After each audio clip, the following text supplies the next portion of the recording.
హరే కృష్ణ, అందరికీ వెల్కమ్. ఈరోజు మనము భగవద్గీత 17వ అధ్యాయం నుంచి 11, 12, 13 మూడు శ్లోకాలు చూద్దాం. ముందుగా ఒకసారి ఇస్కాన్ శేషాద్రిపురం మందిర అర్చా విగ్రహాలను దర్శనం చేసుకొని బ్లెస్సింగ్స్ తీసుకొని ఈరోజు క్లాస్ స్టార్ట్ చేసుకుందాం. జై జగన్నాథ్, జై బలదేవ్, జై సుభద్రామాయి की सुदर्शन भगवान की जय, राधा माधव की जय, नरसिम्हा भगवान की जय, पंचतत्व की जय, चैतन्य निताय की जय, गिरि गोवर्धन की जय, वामन देव की जय, परशुराम भगवान की जय, श्रील प्रभुपाद की जय, गुरुदेव की जय।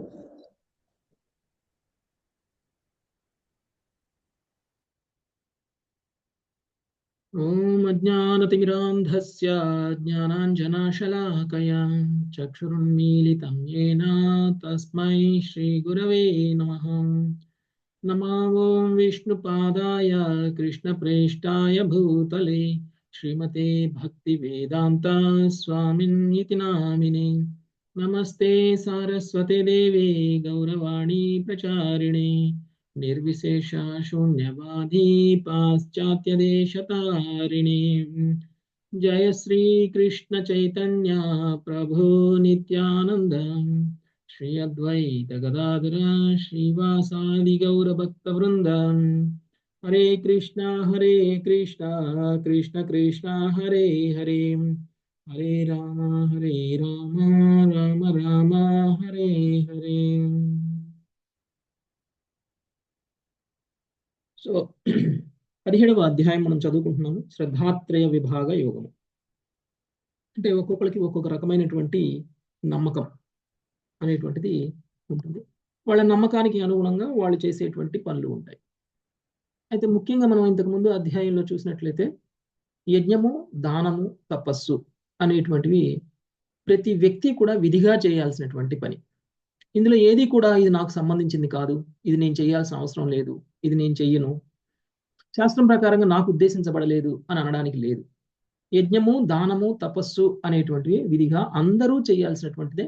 అది చేయకుండా మనం మన యొక్క అస్తిత్వాన్ని, మన యొక్క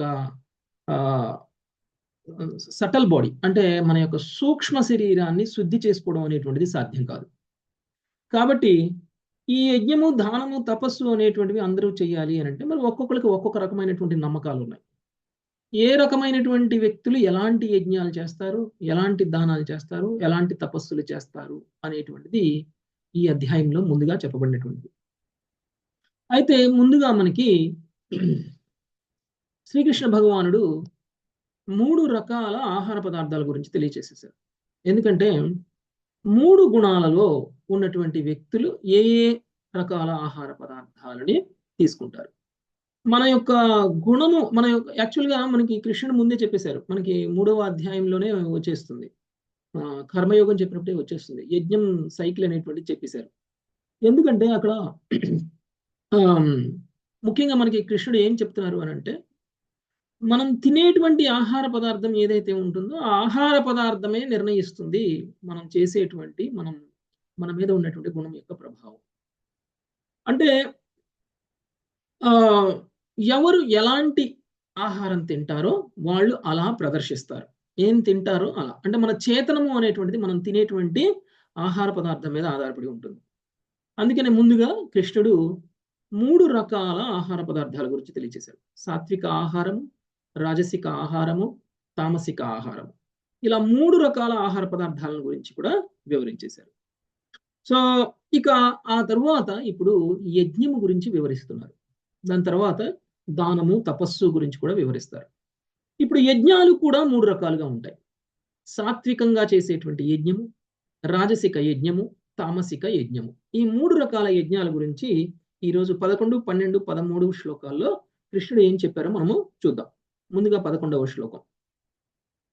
అఫలాకాంక్షి బిర్యజ్ఞో విధిదిష్టో యుజ్యతే ఇష్టవ్యమేవేతి మనః సమాధాయ స సాత్వికః. అఫలాకాంక్షి బిర్యజ్ఞో విధిదిష్టో యుజ్యతే ఇష్టవ్యమేవేతి మనః సమాధాయ స సాత్వికః. శాస్త్ర నిర్దేశానుసారము తమ స్వధర్మమని భావింపబడుచు ఫలములు కోరని వారిచే చేయబడు యజ్ఞము యజ్ఞముల యందు సాత్విక యజ్ఞము అనబడును. అభిసంధాయతు ఫలం దంభార్థమపి చైవ యత్ ఇచ్ఛతే భరత శ్రేష్టతం యజ్ఞం విద్ధి రాజసం.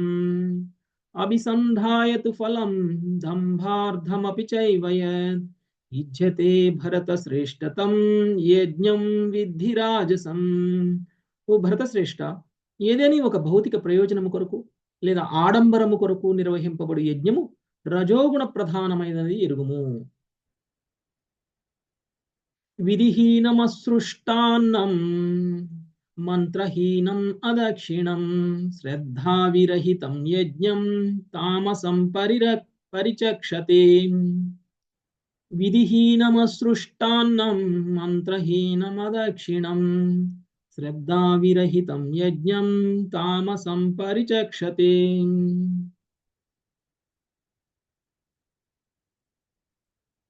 శాస్త్ర నిర్దేశములైన గౌరవము లేకుండా ప్రసాద వితరణము కాని, వేద మంత్ర పఠనము కాని, పురోహితాదులకు సంభావనలు కానీ లేకుండా శ్రద్ధారహితముగా చేయబడి యజ్ఞం ఏదైనను తమోగుణ ప్రధానమైనదిగా భావింపబడును. హరే కృష్ణ.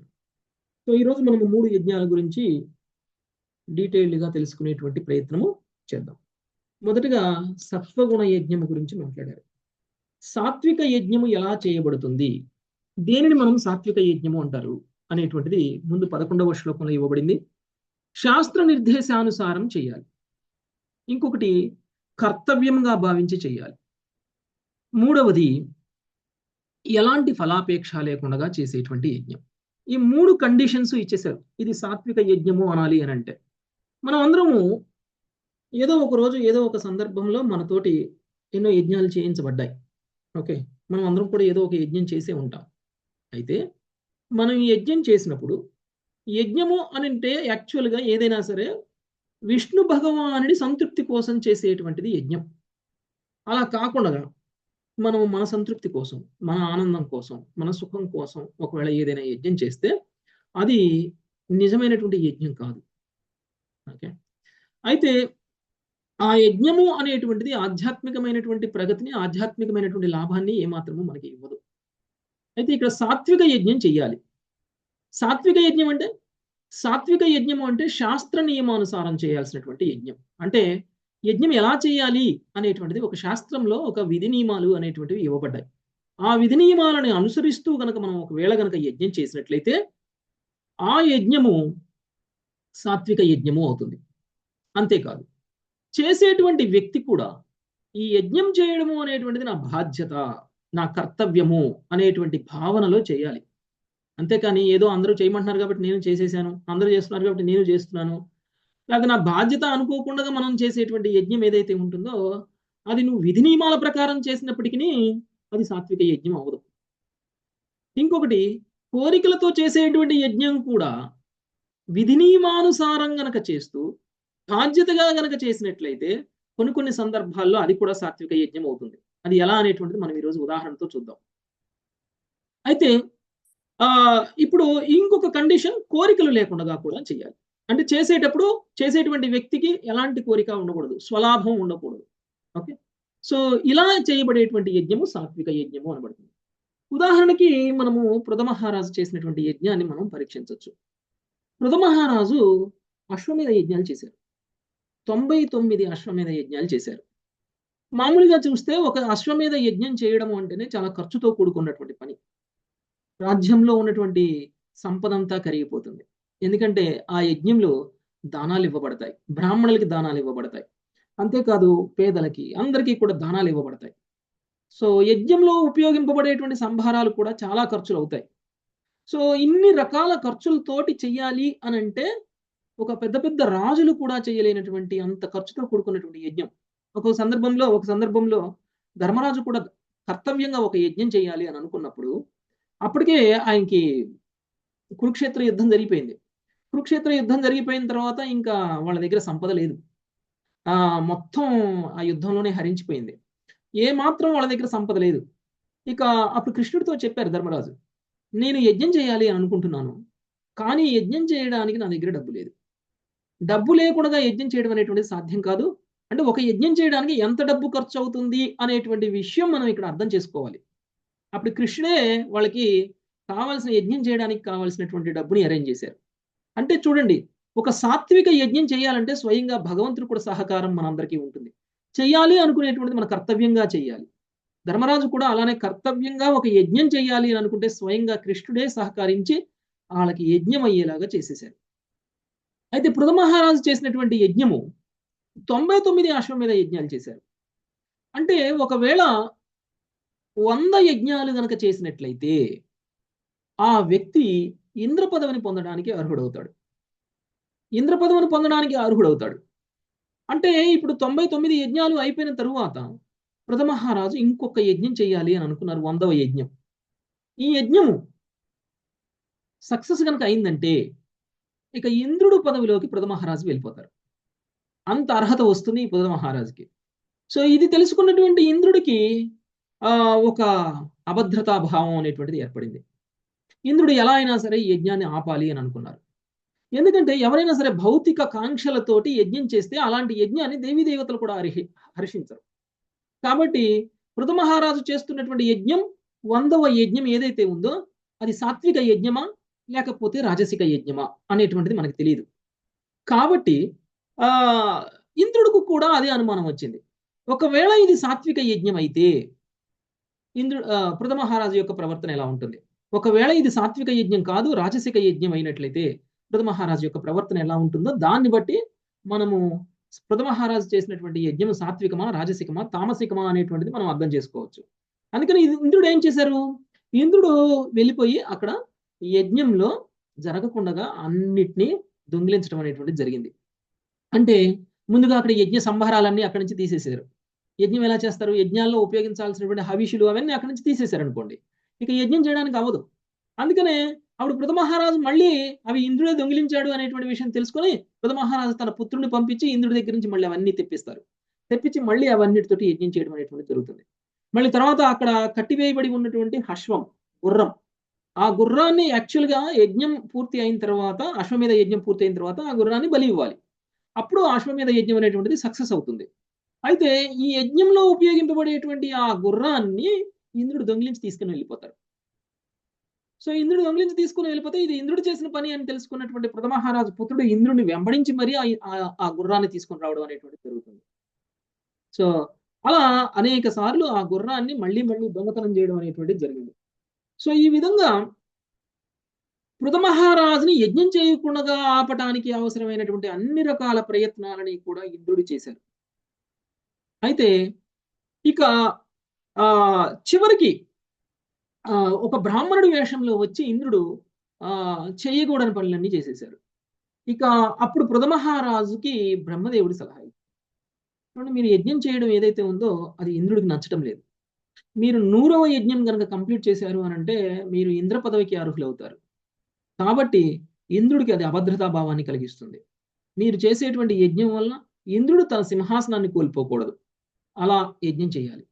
యాక్చువల్గా పృథ మహారాజు ఏమన్నారు? నేను నా బాధ్యతగా చేస్తున్నాను, నా రాజ్యంలో ప్రజలు సంక్షేమంగా ఉండడం కోసం, సమృద్ధిగా ఉండడం కోసం నేను యజ్ఞాలు చేస్తున్నాను, అంతేకాని నాకేమి ఇంద్ర పదవి కావాలి అనేటువంటి ఉద్దేశంతో నేను యజ్ఞం చేయట్లేదు. అంటే ఆయన ఏం చేస్తున్నారు? ఆయన ఒక చక్రవర్తిగా పాలన జరిగిస్తూ తన రాజ్యంలో ఉన్నటువంటి ప్రతి వ్యక్తికి కూడా, ప్రతి ప్రజలందరికీ కూడా సుఖంగా సంతోషంగా ఉండడము అనేటువంటిది ఒక రాజు యొక్క బాధ్యత. ఆ బాధ్యతలో భాగంగా ఒక రాజు అనేటువంటి వాడు యజ్ఞం చేయాలి. అందుకని పృథ మహారాజు యజ్ఞం చేస్తున్నారు. అయితే ఒకటన్నారు పృథ మహారాజు, ఒకవేళ నేను యజ్ఞం చేయడం అనేటువంటిదే ఒకవేళ ఈ ప్రాబ్లమ్స్కి కారణమైతే నా ఉద్దేశం ఇలాంటి సమస్యలను సృష్టించడం కాదు, ఈ సమస్యలు నా యజ్ఞం వల్లనే జరుగుతున్నాయంటే నేను ఈ యజ్ఞాన్ని ఆపుతాను అని అంటారు. సో పృథ మహారాజు చూసారా, ఒకవేళ ఆయన కనుక కామ్యకర్మలతోటి అంటే కోరికలతోటి కనుక ఒకవేళ యజ్ఞం చేసినట్లయితే ఏది ఏమైనా సరే ఇంద్రుడిని ఎదిరించగల శక్తి నాకుంది, ఇంద్రుడిని ఎదిరించగలిగేటువంటి నా పుత్రుడు ఉన్నాడు, ఇంద్రుడు నన్ను ఏం చేయలేడు, నేను మాత్రం యజ్ఞాన్ని కంప్లీట్ చేసేసి నేను చక్కగా ఇంద్ర పదవిని పొందేస్తాను అనేటువంటి భావంలో కనుక ఆయన ఉన్నట్లయితే ఈ యజ్ఞాన్ని పూర్తి చేస్తున్నటువంటి ఆయన్ని ఎవరూ ఎదిరించలేకపోయి ఉండేవాళ్ళు. స్వయంగా బ్రహ్మదేవుడు కూడా ఎదిరించలేకపోయి ఉండేవాడు. ఇంద్రుడు కూడా ఏమీ చేయగలిగేవాడు కాదు. ఏ దేవీ దేవత కూడా పృథ మహారాజుని ఆపగలిగేవాళ్ళు కాదు. కానీ పృథ మహారాజు ఆ యజ్ఞాన్ని ఆపేశారు. అయితే యజ్ఞం చేయడం యొక్క ముఖ్య ఉద్దేశం భగవంతుణ్ణి సంతృప్తి పరచటము అయితే, మరి యజ్ఞం చేయకపోతే భగవంతుడు ఎలా సంతృప్తి చెందుతారు? ఈ యజ్ఞాన్ని ఆపేశారు. కానీ భగవంతుడు సంతృప్తి చెందారు. చూడండి, యజ్ఞం సక్సెస్ అయితే భగవంతుడు సంతృప్తి చెంది ప్రత్యక్షమవుతారు. కానీ పృథ మహారాజు చేసినటువంటి యజ్ఞం సక్సెస్ అవ్వకపోయినా భగవంతుడు సంతృప్తి చెంది ప్రత్యక్షమై పృథ మహారాజుకి యజ్ఞం చేసినటువంటి ఫలితాన్ని, యజ్ఞం చెయ్యకపోయినా కానీ చేసినటువంటి ఫలితాన్ని ఇచ్చారు. ఆయనకి కావలసినటువంటి కోరికలు తీరుస్తాను అని అన్నారు విష్ణు భగవానుడు ప్రత్యక్షమై. ఇది అంటే కొన్ని సందర్భాలలో యజ్ఞం చేస్తేనే కాదు విష్ణు భగవానుడు సంతృప్తి చెందేది. కొన్ని సందర్భాల్లో యజ్ఞం చేయకుండా ఆపినా కానీ విష్ణు భగవానుడు సంతృప్తి చెందుతారు. అంటే ఒకవేళ మనము రాజసిక యజ్ఞాలు గనక చేస్తే, అలాంటి రాజసిక యజ్ఞాలను గనక ఆపేసినట్లయితే భగవంతుడు సంతృప్తి చెందుతారు. కాబట్టి మనం చేయాల్సినటువంటి యజ్ఞము సాత్విక యజ్ఞము చేయాలి. ఇంకొక యజ్ఞం గురించి మనం మాట్లాడుకున్నాం. శ్రీమద్ భాగవతంలో వస్తుంది. నిమి చక్రవర్తి బాధ్యతగా ఒక యజ్ఞం చేయాలి అని అనుకున్నారు, అశ్వమేధ యజ్ఞం. అయితే దానికి వశిష్ఠ మునిని అడుగుతారు. వశిష్ఠ మునికి చెప్తారు, నేను యజ్ఞం చేయాలి అని అనుకుంటున్నారు, మీరు వచ్చి యజ్ఞ నిర్వహణ చేయండి అంటే. వశిష్ఠ ముని అక్కడ బ్రాహ్మణుడు. అయితే వశిష్ఠ ముని అంటాడు, నన్ను ఆల్రెడీ ఇంద్రుడు పిలిచాడు, ఇంద్రుడు కూడా ఒక యజ్ఞం చేయాలి అని అన్నారు, ఇంద్రుడి దగ్గర యజ్ఞం చేసి వచ్చి నీ దగ్గర యజ్ఞం చేస్తాను అని అన్నారు. ఏ విధంగా అయితే మనం ఒక బ్రాహ్మణుడిని బుక్ చేసుకుంటాం కదా, మనం బుక్ చేసుకున్నప్పుడు బ్రాహ్మణుడు ఒక తిథి, ఒక నక్షత్రం, ఒక పెడతారు, ఒక ముహూర్తం పెడతారు. ఆ ముహూర్తం సమయంలో మనం యజ్ఞం చేయాలి. అది పెళ్ళే కానీ లేకపోతే పేరెంటమే కానీ ఏదైనా సరే మనం బ్రాహ్మణ సలహా తీసుకుంటాం, ఏది మంచి ముహూర్తం చెప్పండి అని చెప్పేసి. అయితే బ్రాహ్మణుడు ఏం చెప్తారు, పలానా 10వ తారీఖు బాగుందండి, 10వ తారీఖు చెయ్యొచ్చు, కానీ ఆ రోజు నాకు వేరే పెళ్ళి ఉంది, వేరే పెళ్లి చేయించాలి నేను ఆ రోజు నాకు యజ్ఞం చేయడానికి కుదరదు, 12వ తారీఖు కూడా బాగుంది, 12వ తారీఖు చేయించుకోండి అని అంటారు. ఓకే, అయితే మనం ఏం చేస్తాం, ఓకే 10 అయినా పర్వాలేదు, 12 అయినా పర్వాలేదు, బ్రాహ్మణుడు ఎప్పుడు ఖాళీగా ఉంటే అప్పుడు యజ్ఞం చేద్దాంలే అని అనుకుంటాం మనం. యాక్చువల్గా అయితే ఒక ముహూర్తాన్ని నిర్ణయించినప్పుడు ఆ ముహూర్తంలోనే యజ్ఞం చేయాలి. అదే శాస్త్ర నిర్దేశానుసారం యజ్ఞం చేయడం అంటే. మన అనుకూలంగా మనకి కుదిరినప్పుడు యజ్ఞం చేయడం కాదు, లేదా బ్రాహ్మణుడికి కుదిరినప్పుడు యజ్ఞం చేయడం కాదు. తిథి నక్షత్రం ప్రకారంగా ఏ ముహూర్తాన్ని అయితే శాస్త్రం నిర్దేశిస్తుందో ఆ ముహూర్తంలో యజ్ఞం చేయకుండా ఇష్టం వచ్చినట్టు చేస్తే అది సాత్విక యజ్ఞం అవదు. కాబట్టి నిమి చక్రవర్తి అడిగినప్పుడు వశిష్ఠ ముని నిమి చక్రవర్తి చేయాలి అనుకున్నటువంటి యజ్ఞానికంటే ఇంద్రుడు చేయాలి అనుకున్నటువంటి యజ్ఞానికి ప్రాధాన్యత ఇచ్చారు. కావాలంటే వశిష్ఠుడు నిమి చక్రవర్తి యజ్ఞం తలపెట్టారు కాబట్టి నిమి చక్రవర్తి యజ్ఞం పూర్తి చేసిన తర్వాత నేను ఇంద్రుడి దగ్గరికి వెళ్ళి ఇంద్రుడి యజ్ఞం పూర్తి చేస్తానని చెప్పుండొచ్చు. కానీ వశిష్ఠుడు అలా చెప్పలేదు. నిమి చక్రవర్తి కంటే ఇంద్రుడి యొక్క స్థితి ఉన్నతమైనటువంటి స్థితి. ఇంద్రుడి దగ్గరికి వెళ్తే ఎక్కువగా సంభారాలు దొరుకుతాయి, ఇంద్రుడి దగ్గరికి వెళ్తే ఇంకా ఎక్కువ దానం దొరుకుతుంది, ఇంద్రుడి దగ్గరికి వెళ్తే వశిష్ఠుడు ఇంకా ఎక్కువ సంతృప్తి చెందుతాడు. ఇంద్రుడు యజ్ఞం చేయడం వల్ల పొందేటువంటి లాభం కంటే నిమి చక్రవర్తి యజ్ఞుడు చేయడం వల్ల వచ్చేటువంటి లాభం చాలా తక్కువ. అందుకని నిమి చక్రవర్తి యజ్ఞాన్ని పోస్ట్ పోన్ చేసి వశిష్ఠుడు ఇంద్రుడు చేయాలి అనుకున్నటువంటి యజ్ఞం చేయాలి అని అనుకున్నారు. కానీ నిమి చక్రవర్తి బాధ్యతగా యజ్ఞం చేస్తున్నారు, అది ఆ ముహూర్తంలోనే యజ్ఞం చేయాలి అని అనుకున్నారు. కాబట్టి వశిష్ఠుడు రాకపోతే వశిష్ఠుడు వచ్చేంత వరకు ఎదురు చూడాలి అని అనుకోలేదు. అందుకని వేరే బ్రాహ్మణులను ఉపయోగించి వేరే బ్రాహ్మణుల ద్వారా నిమి చక్రవర్తి యజ్ఞాన్ని పూర్తి చేసేసారు. యజ్ఞం సుసంపన్నమైంది. ఆ తర్వాత వశిష్ఠుడు తిరిగి వచ్చారు. వశిష్ఠుడు తిరిగి వచ్చి యజ్ఞం పూర్తి చేసిన విషయాన్ని తెలుసుకున్నారు. తెలుసుకున్న తరువాత నిమి చక్రవర్తిని ఉద్దేశించి, నేను చెప్పాను కదా నీకు, నేను వచ్చి యజ్ఞం చేస్తాను అని చెప్పాను, నా మాట ఎందుకు వెళ్ళలేదు నువ్వు, నన్నే ధిక్కరించావు నువ్వు, కాబట్టి నేను నిన్ను శపిస్తాను అని చెప్పేసి వశిష్ఠుడు నిమి చక్రవర్తిని శపించడం అనేటువంటిది జరిగింది. నిమి చక్రవర్తిని వెంటనే శరీర త్యాగం చేయాలి అని చెప్పేసి శపించేశారు. అప్పుడు నిమి చక్రవర్తి, నేను బాధ్యతగా ఒక యజ్ఞం చేశాను, నా కోసం చేయలేదు, పైగా ప్రజల కోసం నేను యజ్ఞం చేశాను, పైగా నేను శాస్త్ర విధి నియమాల ప్రకారంగా నేను యజ్ఞం చేశాను. మరి అలాంటప్పుడు శాస్త్ర విధి నియమాల ప్రకారంగా యజ్ఞం చేసి యజ్ఞం సంపన్నమైన తరువాత నా యజ్ఞము సరి అయినది కాదు అని చెప్పేసి నీ స్వార్థ లాభం కోసం నువ్వు ఇంద్రుడి యజ్ఞాన్ని పూర్తి చేసి ఇక్కడికి వచ్చి నేను తప్పు చేశాను అనేటువంటి భావనలో నన్ను శపిస్తున్నావు, కాబట్టి నేను కూడా నీకు ప్రతిశాపం ఇస్తాను, నీకు ఇచ్చేటువంటి ప్రతిశాపం కారణంగా నువ్వు కూడా శరీరాన్ని త్యాగం చేస్తావు అని చెప్పేసి ప్రతిశాపం ఇవ్వడం జరుగుతుంది నిమి చక్రవర్తి. సో ఈ శాపాల కారణంగా ఇద్దరు శరీరాలను త్యాగం చేసేస్తారు. నిమి చక్రవర్తి భగవంతుడి యొక్క ధామానికి వెళ్ళిపోతారు, ఆధ్యాత్మిక విశ్వానికి వెళ్ళిపోతారు. కానీ వశిష్ఠుడు మాత్రం భగవంతుడి యొక్క ధామానికి వెళ్ళరు. నిమి చక్రవర్తి చేసినటువంటి యజ్ఞాల కంటే ఎన్నో ఎక్కువ యజ్ఞాలు వశిష్ఠుడు చేసేశారు. స్వయంగా ఇంద్రుడికే యజ్ఞాన్ని చేసేశారు. అయినా సరే వశిష్ఠుడేమి భగవంతుడి యొక్క ధామానికి వెళ్ళలేదు. తిరిగి వాయుదేవుడి యొక్క వీర్యాన్ని ఆశ్రయించి తిరిగి మళ్ళీ ఈ భౌతిక విశ్వంలో మళ్ళీ జన్మ తీసుకోవడం అనేటువంటిది జరిగింది. అంటే యజ్ఞము అనేటువంటిది సాత్వికంగా చేయకపోతే ఎన్ని యజ్ఞాలు చేసినా ఆ యజ్ఞం వలన ముక్తి అనేటువంటిది దొరకదు. యజ్ఞాలు ఎప్పుడు చేస్తారండి? ఏ యుగంలో యజ్ఞాలు చేసేవాళ్ళు?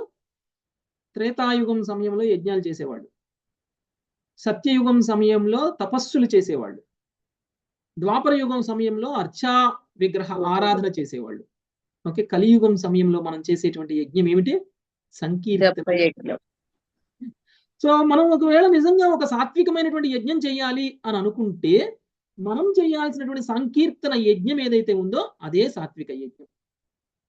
కాబట్టి మనము కూడా బాధ్యతగా ఒకవేళ యజ్ఞం చేయాలి అని అంటే ఇప్పుడు ఏదో అప్పట్లాగా కొంతమంది గొప్ప వేద పండితుల్ని తీసుకొచ్చి యజ్ఞాలు చేయించాల్సినటువంటి అవసరం లేదు. కేవలం హరే కృష్ణ మహామంత్ర సంకీర్తనతోటి మనము సాత్వికమైనటువంటి యజ్ఞాన్ని కలియుగంలో చేయవచ్చు. ఇది మనకి శాస్త్రం చెప్తున్నటువంటి విషయం. ఇక రాజసిక యజ్ఞం. రాజసిక యజ్ఞానికి వచ్చేసరికి రాజసిక యజ్ఞానికి కూడా కొన్ని విషయాలు చెప్పబడ్డాయి. భౌతిక లాభం కోసం చేసేటువంటి యజ్ఞం, ఫలాపేక్షతోటి చేసేటువంటి యజ్ఞం. ఆ ఫలాపేక్ష అనేటువంటిది ఏదైనా కావచ్చు. స్వర్గలోకాన్ని పొందాలను, అందమైన భార్యను పొందాలను, లేకపోతే అమెరికా పోవాలను, లేకపోతే ఇంకా ఏదైనా సంపదలు పొందాలి అనేటువంటి ఉద్దేశంతోనూ చేసేటువంటి ఒక యజ్ఞం ఏదైతే ఉందో అది రాజసిక యజ్ఞం. అంటే ఇక్కడ ఈ రాజసిక యజ్ఞం గురించి చేయడం గురించి మాట్లాడినప్పుడు, అంటే ఫలాపేక్షతో చేయాల్సినటువంటి యజ్ఞం గురించి మాట్లాడినప్పుడు కృష్ణుడు అర్జునుడు ఉద్దేశించి ఓ భరత శ్రేష్ఠ అనేటువంటి విషయాన్ని మాట్లాడు.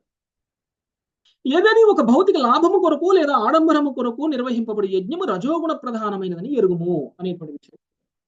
అంటే ఎందుకు కృష్ణుడు ప్రత్యేకించి అర్జునుడిని ఇక్కడ భరత శ్రేష్ఠ అని అన్నారు అనేటువంటి విషయం మనం అర్థం చేసుకోవాలి. ఒకవేళ రాజసిక యజ్ఞం గురించి చెప్పినప్పుడు అర్జునుడికి ఏమైనా అనుమానం రావచ్చేమో, ఇంతకు ముందు మేము ఎన్నో యజ్ఞాలు చేశాము, ఒకవేళ మేము చేసినటువంటి యజ్ఞం కూడా ఏమైనా రాజసికమైనటువంటి యజ్ఞమా అనేటువంటి అనుమానం గనక వస్తే ఆ అనుమానాన్ని పటాపంచలు చేయడం కోసం కృష్ణుడు అర్జునుడిని ఉద్దేశించి భరతశ్రేష్ఠ అని అన్నారు. ఎందుకు భరతశ్రేష్ఠ అని అన్నారు అంటే అర్జునుడు యాక్చువల్గా భరత వంశానికి చెందినటువంటి వాడు. శకుంతల దుష్యంతుడు యొక్క పుత్రుడు ఎవరైతే ఉన్నారో భరతుడు, ఆ భరతుడు యొక్క వంశానికి చెందినటువంటిదే ఈ కురు వంశం. ఓకే, అందుకని భరతశ్రేష్ఠ అని అన్నారు.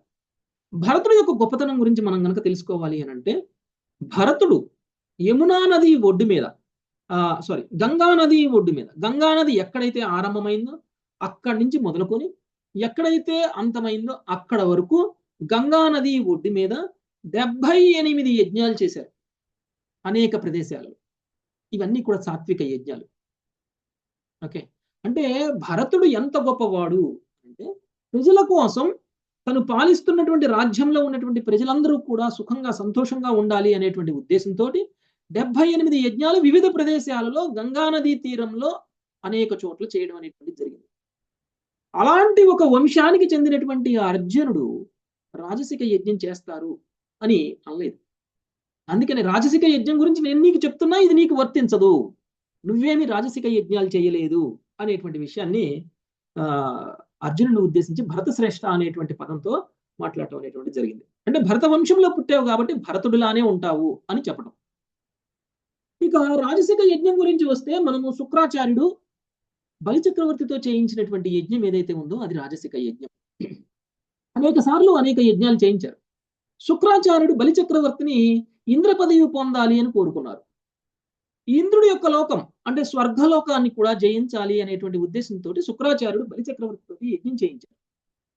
ఇన్ని యజ్ఞాలు చేయించినటువంటి శుక్రాచార్యుడు ప్రతి యజ్ఞంలోనూ అనేక బహుమతులు పొందడం అనేటువంటి జరిగింది యజ్ఞాలు సక్సెస్ అయిన తర్వాత. ఒకసారి యజ్ఞం చేసినప్పుడు బలిచక్రవర్తి ఆయనకి యజ్ఞంలో అనేక గిఫ్ట్లు దొరకడం అనేటువంటిది జరిగింది. దివ్యమైనటువంటి రథాన్ని పొందారు. అంటే ఈ దివ్యమైనటువంటి ఈ ఇవన్నీ పొందడం కోసం చేసేటువంటి యజ్ఞంగా అది నిరూపించబడింది.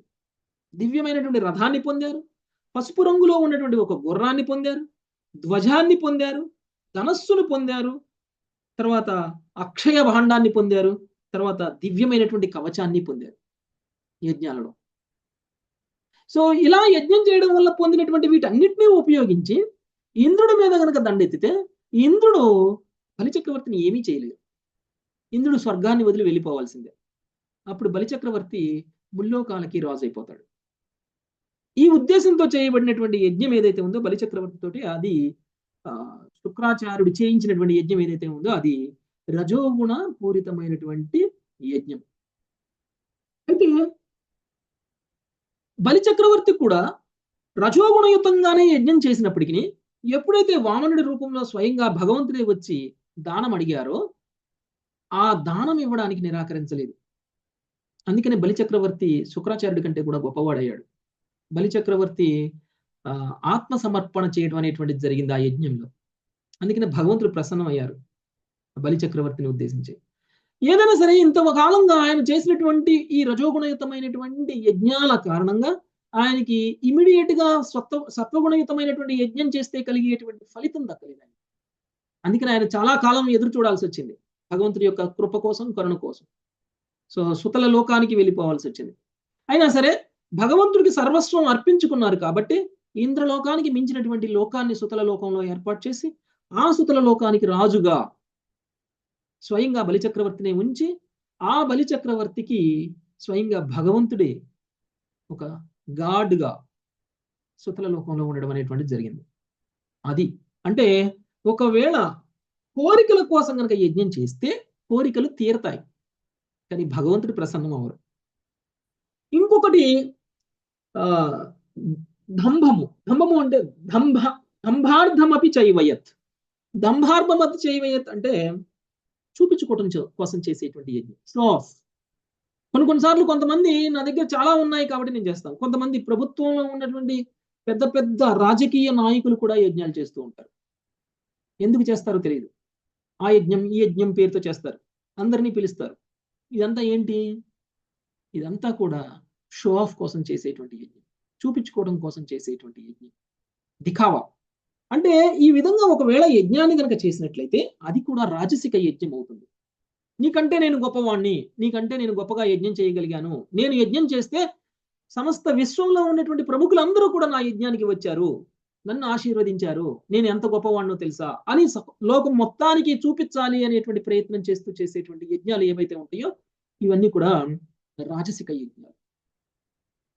సో అయితే మహాభారతంలో యాక్చువల్గా దుర్యోధనుడు కూడా పాండవులని అరణ్యవాసానికి పంపించిన తర్వాత ఒక యజ్ఞం చేయాలి అని అనుకున్నారు.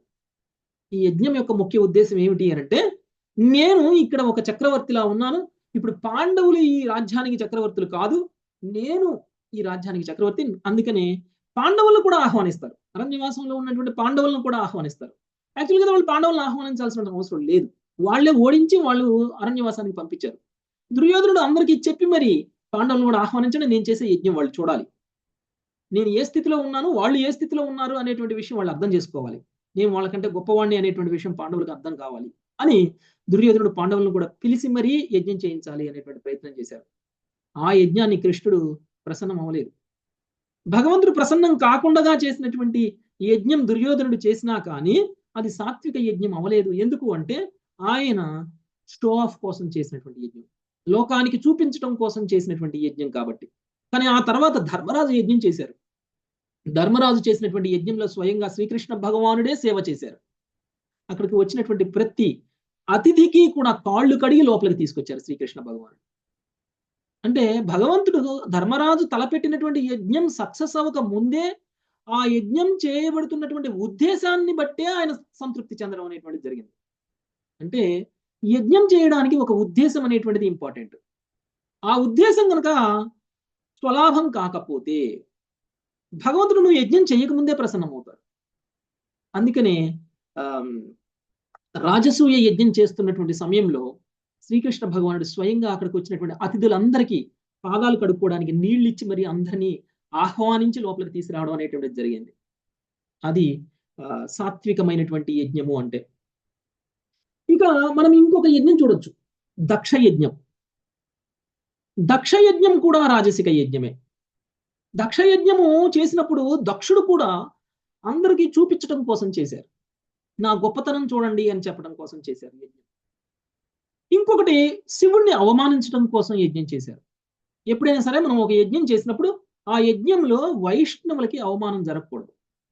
వైష్ణవులకి మనం దానం ఇవ్వాలి. వైష్ణవులకి దానం ఇచ్చి వాళ్ళని గౌరవించి మనము వాళ్ళ నుంచి ఏమీ కోరుకోకుండా మనం ఏదైనా సరే ఒక యజ్ఞం చేస్తే అది సాత్విక యజ్ఞం అవుతుంది. కానీ దక్షుడు అలాంటి యజ్ఞం చేయలేదు. దక్షుడు యజ్ఞాన్ని ఎందుకు మొదలు పెట్టారు అని అంటే, నేను అందరినీ ఆహ్వానిస్తాను కానీ శివుణ్ణి మాత్రం ఆహ్వానించను, శివుణ్ణి ఆహ్వానించకపోయినా నేను యజ్ఞం చేయగలను, శివుణ్ణి ఆహ్వానించకపోయినా కానీ నేను యజ్ఞంలో పొందాల్సినటువంటి లాభాన్ని పొందగలను. శివుడి యొక్క స్థితి చాలా నీచమైనటువంటి స్థితి, నా యొక్క స్థితి చాలా ఉత్తమమైనటువంటి స్థితి. కాబట్టి శివుడు లాంటి ఒక నీచమైనటువంటి స్థితిలో ఉన్నటువంటి వ్యక్తి నా యజ్ఞానికి వచ్చి ఆహ్వానింపబడడానికి అర్హుడు కాదు. ఈ విషయాన్ని నేను సమస్త లోకానికి రుజువు చేయాలి అనేటువంటి ఉద్దేశంతో శివుణ్ణి అగౌరవపరచడం కోసం దక్షుడు యజ్ఞాన్ని చేశారు. కాబట్టి ఆ యజ్ఞంలో స్వయంగా విష్ణు భగవానుడు కూడా ఉండలేదు. విష్ణు భగవానుడు కూడా దక్షుణ్ణి మందలించడం అనేటువంటిది జరిగింది. సో ఆ తర్వాత ఒక వైష్ణవుని నిందించిన కారణంగా, ఒక వైష్ణవుడి ఎడ అపరాధం చేసినటువంటి కారణంగా ఆయన దక్షుడు శాపానికి గురి అవుతారు. చివరికి తన శిరస్సునే ఖండింపబడుతుంది. ఒక మేక శిరస్సును పెట్టుకుని కొంతకాలం పాటు ఆయన దక్షుడు ఉండాల్సి వచ్చింది. కాబట్టి కృష్ణుడిని సంతృప్తి పరచకుండగా, శాస్త్ర నియమాలను పాటించకుండగా, స్వలాభం కోసం యజ్ఞం చేస్తూ, చూపించుకోవడం కోసం యజ్ఞం చేస్తూ కనుక చేసినట్లయితే అది రాజసిక యజ్ఞం అవుతుంది. అయితే మనం ఇంకొక యజ్ఞం గురించి మాట్లాడుకోవాలి. రామాయణంలో జరగబడినటువంటి యజ్ఞం. రామాయణంలో దశరథుడు కూడా ఒక యజ్ఞం చేశారు. దశరథుడు పుత్రులని పొందడం కోసం యజ్ఞం చేశారు, పుత్రకామేష్టి యజ్ఞం. మరి ఈ యజ్ఞం సాత్విక యజ్ఞమా రాజసిక యజ్ఞమా? ఎవరు చెప్తారు? సాత్విక యజ్ఞం. పుత్రులను పొందడం కోసం యజ్ఞం చేశారు దశరథుడు. అంటే ఏదో ఒక భౌతిక లాభం ఉంది ఆయనకి. కానీ రామావతారానికి నాంది పలకడం గురించి కదా ప్రభుజీ. ప్రజల్ని చక్కగా కాపాడడానికి మళ్ళీ ఒక భగవంతుడిని ఆయన పుత్రుడిగా పొందాలని ఆయన ఆశించారు. పుత్రుడిగా పొందాలి అని అనుకున్నప్పుడు భగవంతుడిని పుత్రుడిగా పొందాలి అని యజ్ఞం చేయలేదు. కోరికతో పిల్లలు కావాలి అని అనుకున్నారు, పిల్లలు కావాలి అనుకున్నారు, పిల్లలు లేరు, పిల్లలు కావాలి అని అనుకున్నారు. పిల్లల్ని పొందాలి అనేటువంటి కోరికతో చేయబడేటువంటి యజ్ఞం సాత్విక యజ్ఞం అవుతుందా రాజసిక యజ్ఞం అవుతుందా? ప్రజలకు మంచి సహాయం చేసి మంచి పరిపాలన సాత్వికమైంది ప్రభుజీ. మీరు అవన్నీ మీరు ఓన్లీ దశరథుడి ఉద్దేశం ప్రకారంగా చెప్పండి. భక్తులని కనాలనుకుంటే మాత్రము సాత్వికమైంది ప్రభుజీ. మంచి వాళ్ళని కలాలని అనుకున్నారు ఆయన. ఓకే, ఒక్క పుత్రుడు జన్మిస్తే ఇంకో 10 మంది భక్తులను తయారు చేయొచ్చు కదా. ఓకే, అంటే పుత్రులు లేకపోతే మళ్ళా రాజ్యాన్ని రాజ్యం సుభిక్షంగా చేయాలంటే నేను ఇలాగే నడిపించాలంటే మంచి పుత్రుని కనాలనే ఉద్దేశంతో చేశాను. ఓకే, సో నేను ఒక విషయం చెప్తాను, ఎందుకు దశరథుడు చేసినటువంటి యజ్ఞం సాత్విక యజ్ఞము అనేటువంటిది మనం అర్థం చేసుకోవాలి. బయటకు చూడటానికి పుత్రుల కోసం యజ్ఞం చేశారు, కోరికలతోటి యజ్ఞం చేశారు, ఆ కోరిక నెరవేరింది కాబట్టి ఆయన చేసినటువంటి యజ్ఞం రాజసిక యజ్ఞంలా కనిపిస్తుంది. కానీ అది రాజసిక యజ్ఞం కాదు, అది సాత్విక యజ్ఞం. యాక్చువల్గా శాస్త్రంలో ఏం చెప్పబడింది మనకి? సాత్విక యజ్ఞం అంటే ఏంటి? శాస్త్ర నియమాల ప్రకారంగా యజ్ఞం చేయాలి. దశరథుడు శాస్త్ర నియమం ప్రకారంగా యజ్ఞం చేశారు. ఇక రెండవ కండిషను, అక్కడ ఉన్నటువంటి బ్రాహ్మణులందరికీ దానం ఇవ్వాలి, అది కూడా చేశారు. బ్రాహ్మణులందరికీ దానం ఇచ్చారు. ఇక మూడవ కండిషన్, శాస్త్ర నియమాల ప్రకారంగా యజ్ఞం చేయడం అంటే శాస్త్రంలో చెప్పబడి ఉండాలి ఇలాంటి యజ్ఞాలు ఇలా చేయాలి అనేటువంటి యజ్ఞం. అయితే దశరథుడు ఒక యజ్ఞం చేస్తారు. ఆ యజ్ఞము శృంగిముని ద్వారా నిర్వహింపబడుతుంది. ఆ శృంగిముని ద్వారా నిర్వహింపబడినటువంటి యజ్ఞం కారణంగా స్వయంగా భగవంతుడే అవతరిస్తారు అనేటువంటిది రాముల వారి అవతారానికంటే ముందే రాముల గురించి శాస్త్రంలో చెప్పబడింది. ఓకే, శాస్త్రంలో చెప్పబడి ఉన్నటువంటి విషయాన్ని నిజం చేయడం కోసం కూడా దశరథుడు యజ్ఞం చేశారు కాబట్టి అది సాత్విక యజ్ఞం. ఇంకొకటి, ఒక వ్యక్తి ఏదైనా సరే ఒక కోరిక కోరుకున్నప్పుడు ఆ కోరిక యొక్క ముఖ్య ఉద్దేశం ఏమిటి అనేటువంటి విషయాన్ని కూడా మనం గమనించాలి. దశరథుడు 25 సంవత్సరాల వయసులో ఉన్నప్పుడు యజ్ఞం చేయలేదు. దశరథుడు యజ్ఞం చేసినప్పుడు ఆయన వయసు 60 సంవత్సరాలు. ఇక ఆ సమయంలో ఆయనకి ఆల్మోస్ట్ చివరి దశలో ఉన్నారు. అంటే ఒక వ్యక్తి రిటైర్మెంట్ అయిపోయిన తర్వాత ఇంకా ఏముంటాయి కోరికలు? పుత్రుడు పొందాలి అనేటువంటి కోరిక. పుత్రుడు పొంది ఆయన చేసేది ఏంటి? ఆయనకి ఏంటి అవసరం ఇంకా పుత్రుడు ఆ సమయంలో?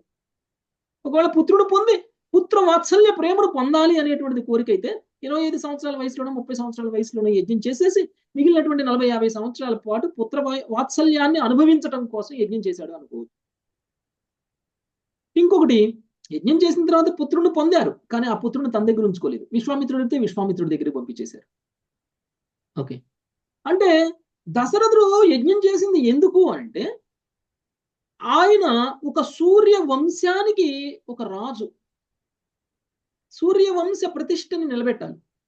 సూర్యవంశంలో ఉన్నటువంటి ఈ యొక్క పాలనలో ఉన్నటువంటి ప్రజలందరూ కూడా సుఖంగా సంతోషంగా ఉండాలి. అలా ఉండాలి అనంటే తన తర్వాత తనకంటే గొప్పగా పాలించేటువంటి ఒక రాజు ఈ ప్రజలందరికీ కావాలి.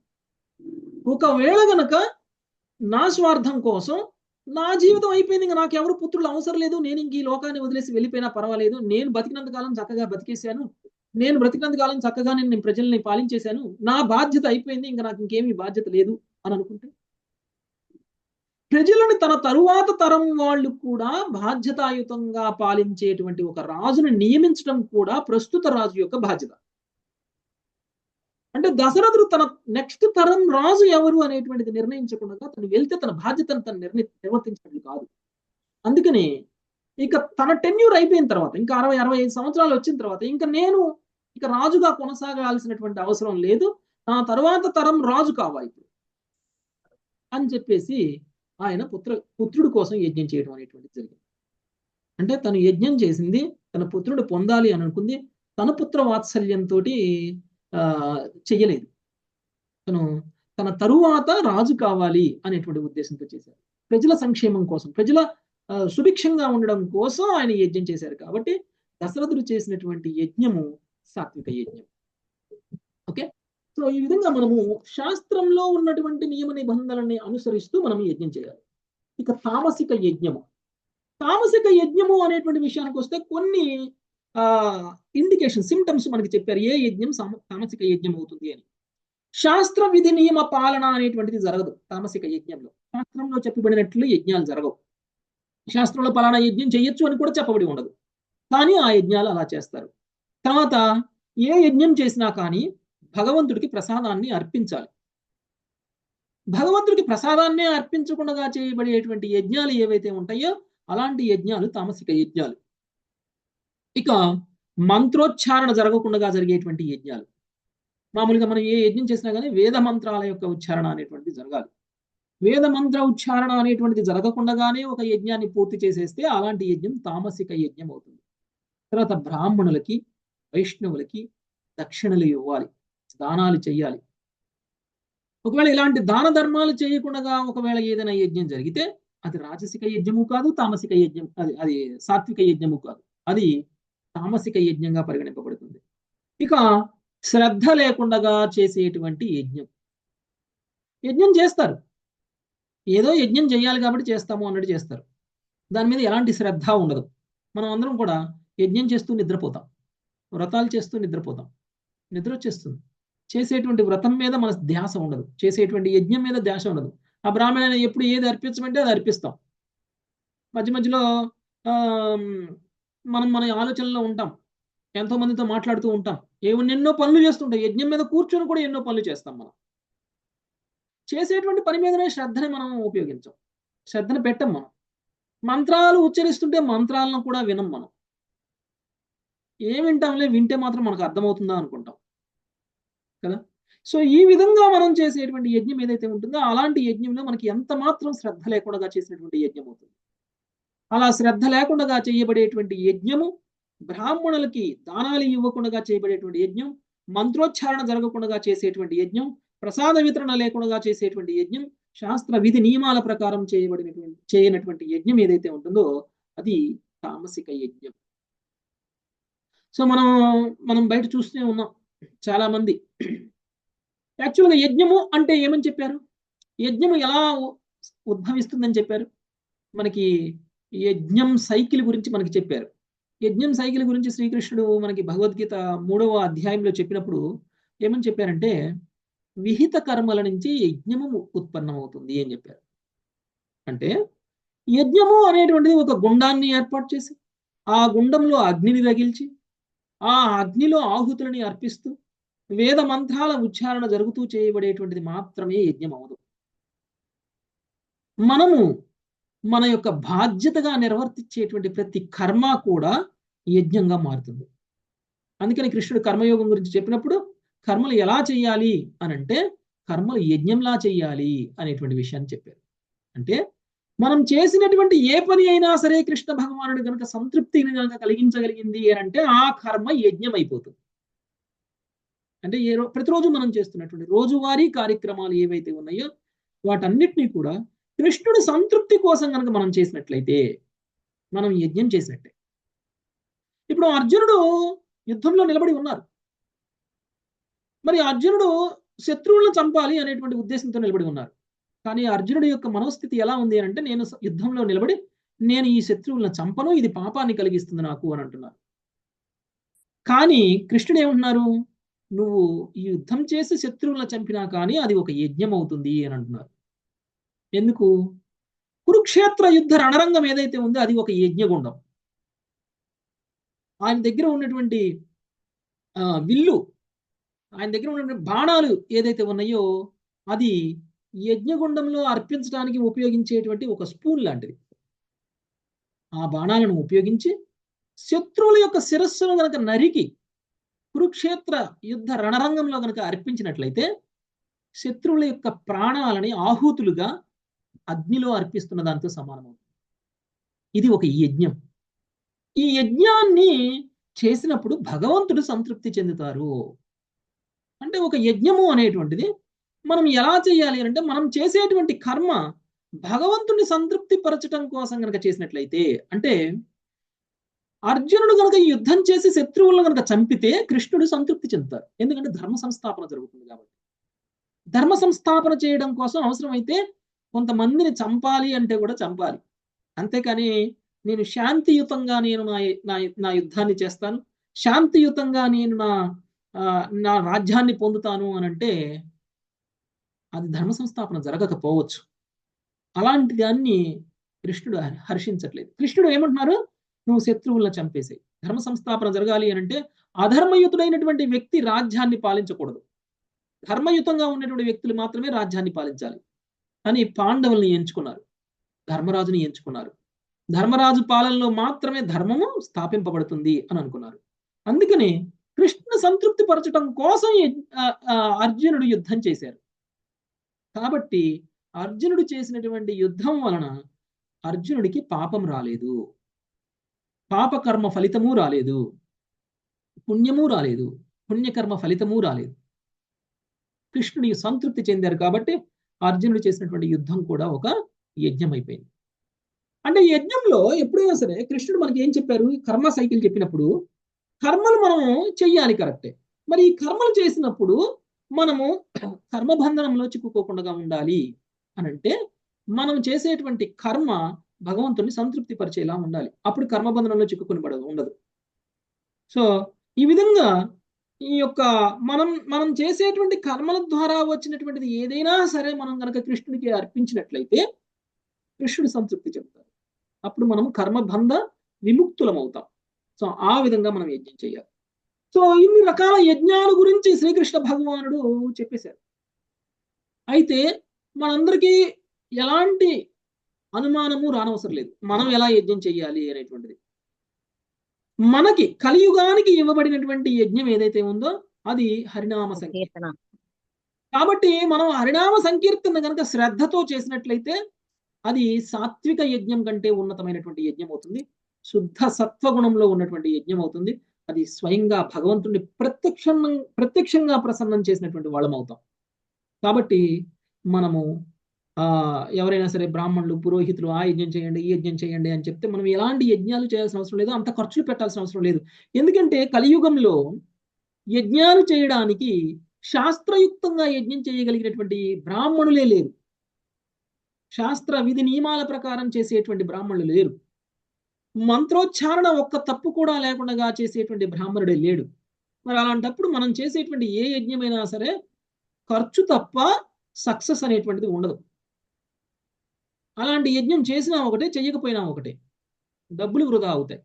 దానికంటే వైష్ణవులకు దానం చేయండి, బ్రాహ్మణులకి దానం చేయండి, అన్నదానానికి ఇవ్వండి, వైష్ణవుల భోజనాన్ని ఏర్పాటు చేయండి.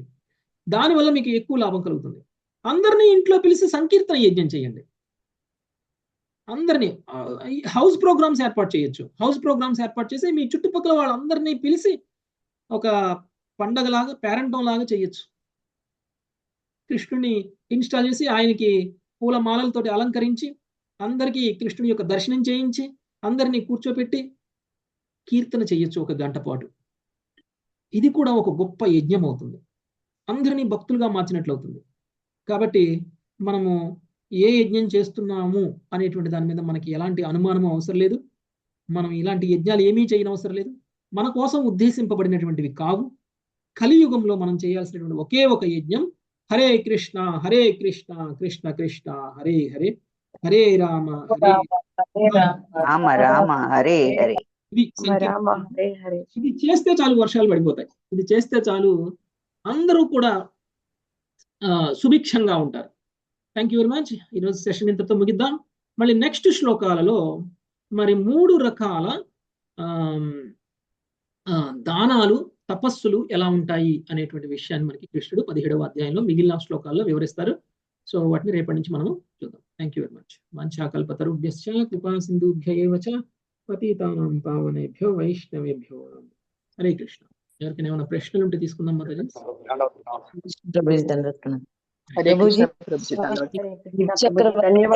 ప్రభుజీ ధన్యవాద ప్రణామాలు. హరే కృష్ణ. చాలా బాగా వివరించారు ప్రభుజీ. హరే కృష్ణ. చాలా వివరంగా సాత్విక, రాజసిక, తామస గుణాల గురించి చాలా బాగా వివరించారు.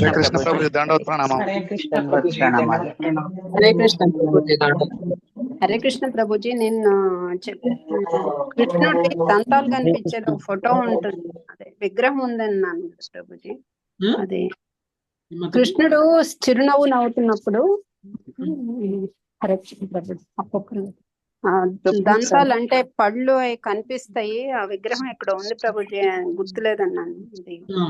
తెలియదండి. అది బృందావనంలో రాధారమణ మందిరంలో ఉంది. హరే కృష్ణ ప్రభుజీ. హరే కృష్ణ ప్రభుజీ. ధన్యవాద ప్రణామాలు ప్రభుజీ.